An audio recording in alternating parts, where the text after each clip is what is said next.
It's 2015, and what a fucking gem I have set up for the first of the year. You know it's going to be a bad game when I start cursing right in the first sentence, right? In any case, it's Silent Assault, which happens to be one of the few unlicensed games published for Nintendo Entertainment System. It was made by the notorious Color Dreams. If you've never heard of them, let's just say that they've put out more shit than LJN. What you're watching right now is the demo. As you can tell, whoever recorded it obviously didn't know how to play. Anyway, let's start with the basics. It's a generic aliens took over the world bit, and you play as a lone guy who wasn't transformed. Of course, you also happen to be a soldier. How coincidental. Your goal is to travel through a few levels and kick alien ass. It may sound simple, and it actually is. This game is not Contra by any means. Granted, I never thought Contra was that difficult, but if you put the two games next to each other, Contra's difficulty looks like Dark Souls in comparison. There's only really a few different types of enemies, one of which flies around in a pathetically predictable pattern and drops nipples on you. The other is your standard possessed soldier type that will occasionally fire at you. At the end of each stage, there is a boss that once again is predictable enough so that anyone that has never played a video game can easily figure it out. There are a couple of enemies that are a bit rarer, but if you can figure out the soldiers and flying jellyfish, you'll be able to play the game with ease. In fact, you can probably play it blindfolded and not have a problem. I'm not joking either. Sure, there are a lot of projectiles on the screen, but enemies drop weapons, health, and invulnerability power-ups constantly. The flying creatures will be the ones dropping weapons, and 8 ground enemies will give you the health and invulnerability. And before you ask, the invulnerability power-ups are more frequent than you would think. Sure, they only last a few seconds, but it's still enough to get you through some of the more quote-unquote challenging areas. There's not really much to the game other than moving from the left to the right, shooting aliens, and destroying bosses. The bosses, as I've already mentioned before, are fucking pathetic excuses of boss creatures. They'll only fire 1 or 2 shots at a time, and their weak points are pretty clearly indicated. There may as well be a sign next to these weak points saying, "You, dumb fuck, over here." Oh, and most of the bosses don't move at all, and you don't necessarily need to either. So what weapons are you given? Honestly, I can't even figure some of them out, but I'll attempt to explain what I can. Your starting weapon seems to be a dagger. It doesn't do too much damage, but it can do the job. As you drop squishy aliens that fly, they can drop machine guns, which fire a single bullet ahead, or what I think is supposed to resemble a shotgun, which is the equivalent of Contra's spread gun. This is of course the best weapon to use. Unlike Contra, you cannot fire more than 1 shot at a time, which makes no fucking sense. Fortunately, this really doesn't cause too many issues. You're never in a situation where 1 extra shot would mean life or death. In addition to this, no matter where the enemy dies on the screen, the weapon always drops from the sky.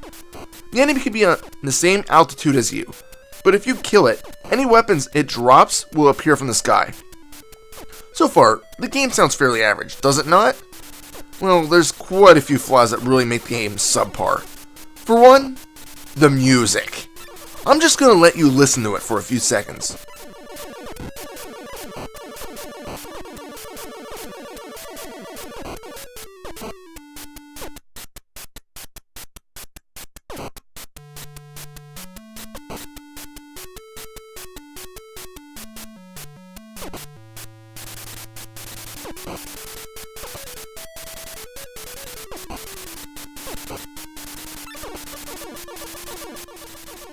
Yes, that is the music. And yes, it's the music you hear the entire time you play the game. Each level has the same strange, scratchy piece of crap music. I think it's supposed to resemble some sort of army cadence, but to me it just sounds like you're taking shrink wrap, crumbling it up, and rubbing it on a fucking cheese grater. I think nails on a fucking chalkboard is more appealing than the stuff they would classify as background music. Another problem with the game is something that only occurs in the first stage. See these things? What do they look like to you? Hot dog rolls? That'd be my assumption. But nope, they're frickin' mines. Although you do have a health meter, the mines are an instant kill. But how the fuck are you supposed to know that these are fucking mines? They don't look like mines. Hell, if anything, they could be considered a power-up. I don't know what it would be, but that blob of beige just can't be figured out until you physically contact it the first time.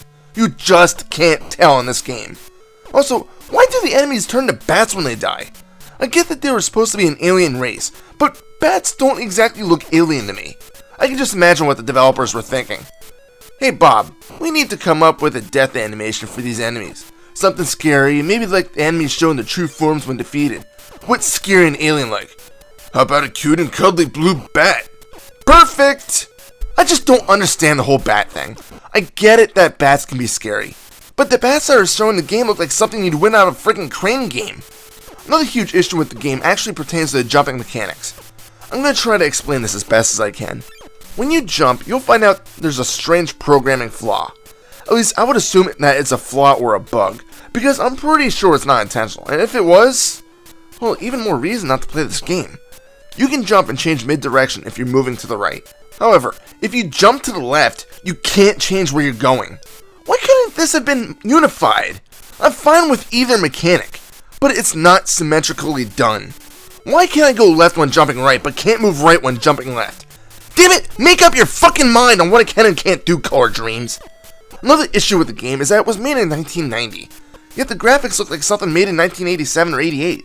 They definitely aren't the worst looking visuals on the system, but guys, better stuff has been made at this point, so there's no reason for the shittiness of the graphics. Backgrounds aren't too bad, but the enemies themselves lack any sort of real detail, as does your character. The projectiles are the strangest of the bunch. The nipple-looking bullets that the enemies rain down on you, the strange acid drops coming from the pillars in Stage 3, the tanks firing hot dogs and buns, and why does the invulnerability power-up look like this? Why can't it look like a shield or something? And what the fuck is it supposed to be? I really can't make heads or tails on anything this game is trying to show me. Let me talk about the second stage real quick. It can be completed in literally seconds. I took a bit more time than necessary to complete it because I was being cautious, considering it was the first time I ever played the game. But here, see how long it took me anyway to complete the whole fucking stage.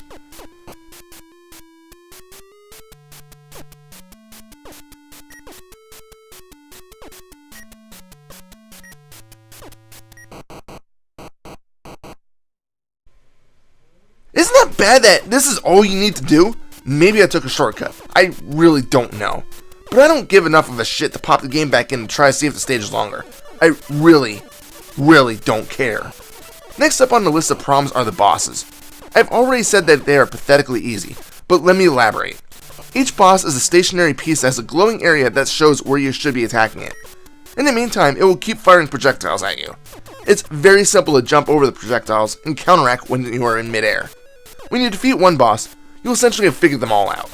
Each only has a difference in projectile patterns and physical looks. For example, one boss is a stationary turret-style weapon. Another is a skull that fires off mini-skulls that bounce around. Yet another is a literal computer firing what looks like to be sound waves. Each boss gets stranger and stranger, but not in a way that makes you want to keep playing to see what they are. And then we come to the final level of the game, which is a simple boss battle between two Sphinx enemies. They're the only ones that are going to even remotely give you any sort of challenge, since they just spam the screen with a ton of bubbles. That's right. Blue fucking bubbles. After you take down one, another one starts attacking you. After this one is defeated, it coughs up something, and then you're shown a wall of what I would assume to be medals and commendations. There's no text or anything explaining any sort of ending. After this simple screen, it goes back to the title screen. Well, I think if there would have been an ending, I would have been genuinely surprised. As you're moving around, you'll notice that there's not much of a terrain variety. You could technically call this game a platformer, but there's not a lot of platforming. It's mostly just action, and again, I'm using that term loosely. Really, the only bit of platforming that you'll need to do is jumping over small hazards like fire, and in the forest stage, there's a log over a pond that you need to jump on to traverse the gap. With the jumping controls I've already mentioned, I'm actually really happy that there were no other levels that required pinpoint accuracy with leaping around. Overall, Silent Assault is so lackluster that it's really not worth playing. Dull enemy designs, especially with the bosses, bare terrain, finicky controls, and the missing challenge level makes the game way too boring. I guess we should all be happy that it at least functions and is playable. Granted, there's worse games out there, but this is definitely one that can collect dust in the bottom of a hypothetical game barrel. Final score? It was a tough one, but I'm going to give it a 4 out of 10 just because it is playable. This is Reaper. Just like usual, I'm on Facebook, facebook.com/ReapersReviews. Happy fragging.